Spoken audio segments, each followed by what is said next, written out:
ఇప్పుడు ప్రజలు కూడా ఆత్మవిమర్శ చేసుకోవాలి.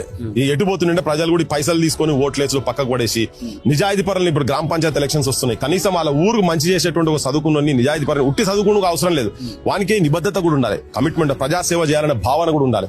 ఏం పైసలు తీసుకోకుండా సర్పంచ్లు గెలిపిర్రు ఆయన ఇప్పటికన్నా జనాలకు చెప్తున్నా. అటువంటి ఇప్పుడు ఏమైపోయిందంటే రాజకీయ వ్యవస్థలో పైసలు లేకుండా అసలు ఏం చేయలేము. వాళ్ళ పిల్లలు వచ్చి ఇక్కడ ఇబ్బంది పడుతున్నారు, రోడ్ల మీదకి వస్తారు. వాళ్ళకు అర్హతకు తగ్గట్టుగా అటువంటి స్థానాలలో వాళ్ళు పోయే పరిస్థితి లేరు. ఇబ్బంది వాళ్ళు పైసలు తీసుకొని ఓట్లేసి వాళ్ళు తాగి ఓట్లేసి లేకపోతే నా చిన్న కొడుకో పెద్దనాయన కొడుకో నా కులపోడో నా మతపోడో అనుకొని ఓట్లేస్తే ఇవాళ వాళ్ళ పిల్లలే బజార్ పాలు కావాల్సి వస్తున్నది. వాళ్ళ మనవరు మునిమానవర్ల ప్రశ్న వీళ్ళదే ప్రశ్నార్థకం అయితే అసలు వాళ్ళ అస్తిత్వమే కోల్పోయే సిచ్యువేషన్ కాడికి తీసుకొచ్చి మన జనాలే పెడుతున్నారు, మన చదువుకున్నలే పెడతారు.